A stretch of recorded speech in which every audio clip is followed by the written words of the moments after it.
Welcome to Spotlight. I'm Ryan Gertzma. And I'm Liz Wade.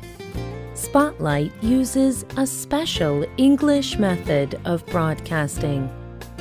It is easier for people to understand no matter where in the world they live.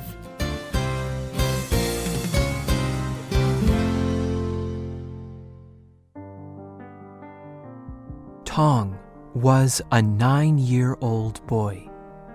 He lived in Vietnam. One day, he wanted to go to the computer store. Tong's mother had to work, so he asked a friend to go with him. His friend could not go either, so Tong left home alone. Tong did not come home that night. His parents looked everywhere for him. His mother told UNICEF, "We could not find him, so we asked the neighbors to help us. My son never went to the water, so no one even thought to look for him at the river. We looked around the house instead, and the nearby area. The river was the last place." Tong's family did find him, but sadly, he was dead. He had drowned in the river near his home. Like Tong, many young children around the world die from drowning. In October 2012, the World Health Organization released a report. It showed that drowning was the third most common cause of accidental death, and children have the highest risk of drowning. But people can prevent drowning accidents with basic knowledge and training. Today's Spotlight is on water safety. Around the world, children and adults enjoy the water. Water is fun to play in, but it can also be very dangerous. Knowing how to swim is important for staying safe in the water. However, just knowing how to swim is not always enough. Natural water, such as rivers, flow in one direction. This current can be strong. In lakes and oceans, currents can change direction. Often, swimmers cannot see these currents, and the currents can be strong enough to pull swimmers under the water. But even without currents, still water can also be deadly. When someone is underwater, the biggest danger is water getting into the person's lungs. This can lead to death by drowning. Drowning can affect people of any age or swimming skill. But children and people who do not know how to swim are most at risk for drowning.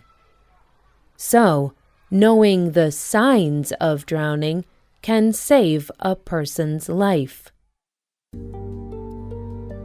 Dr. Francesco A. Pia is a public safety expert.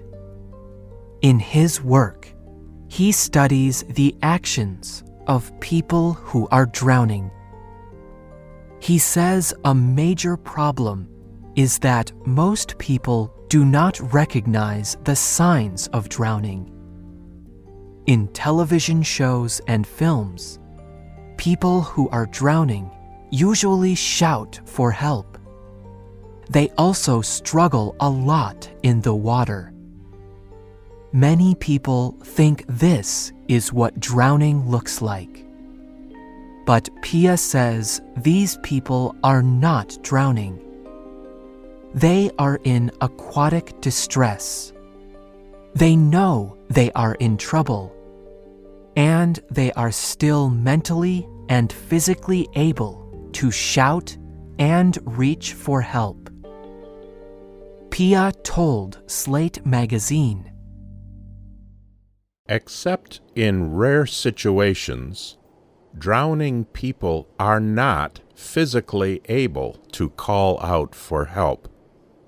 The lungs and respiratory system were designed for breathing. Speech is the secondary purpose. Breathing must happen before speech can happen." Pia also said that people who are drowning do not struggle in the water. Instead, their bodies stay straight. Often, their arms move out, away from the sides of their body. This position helps them lift their mouth above water. Often, the person's head will move up and down, in and out of the water. This is the body's natural reaction. Pia calls this the instinctive drowning response. This response takes all of a person's energy, so they are unable to make any other movements.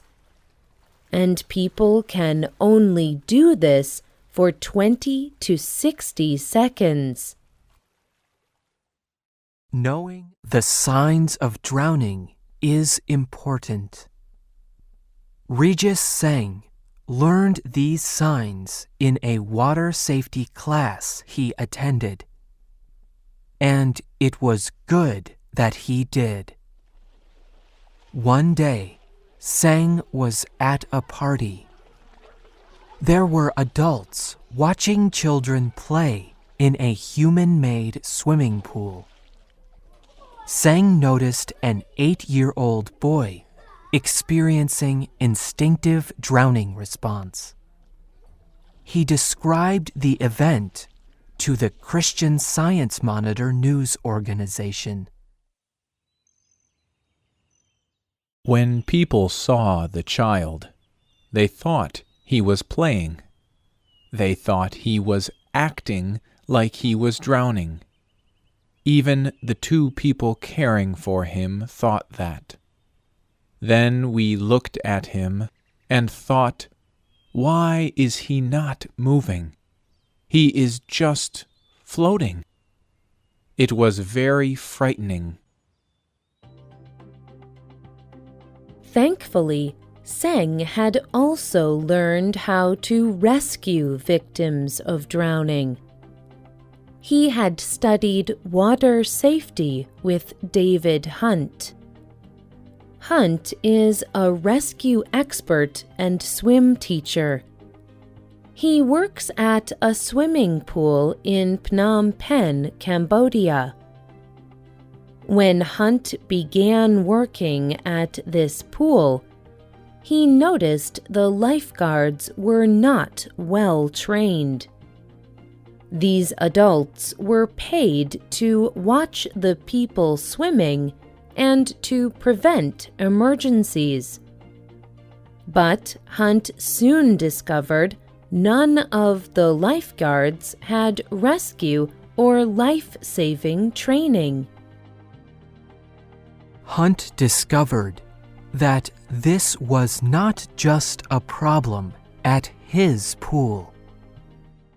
There were no lifeguard training classes for Cambodians. So Hunt decided to start the first lifeguard training program. He taught his students to recognize what drowning really looked like. He taught them what to do if a boat turned over. He taught them how to safely rescue a person in trouble in the water. He also taught them first aid skills or emergency care they could do while waiting for medical help. And Regis Seng used the skills he learned in Hunt's class. He rescued the 8-year-old boy he saw drowning at the party. He explained, "We jumped into the pool and we swam back to the boy. We used the skills David taught us, like how to hold the head. I felt good that I saved somebody's life."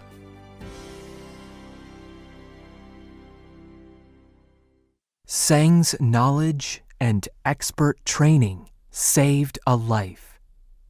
But not everyone can attend water safety training. So, what can you do? Here are some simple rules to keep in mind. First, learn to swim and teach children to swim. Also, have children and beginning swimmers wear life preservers. These devices help the body float and stay near the top of the water. Second, never swim alone. This way, if you or anyone else has trouble, there is someone around to notice and help. Third, know your limits. Do not try to hold your breath longer than you are able. Do not swim so far or for so long that you become too tired. These rules may seem simple, but they can help you stay safe. And by remembering the signs of drowning, you can keep swimmers around you safe too. Working together, we can all make the water more safe.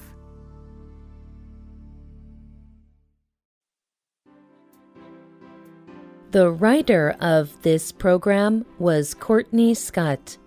The producer was Mark Drenth. The voices you heard were from the United States. All quotes were adapted for this program and voiced by Spotlight. You can listen to this program again and read it on the internet at www.radioenglish.net. This program is called Water Safety. We hope you can join us again for the next Spotlight program. Goodbye.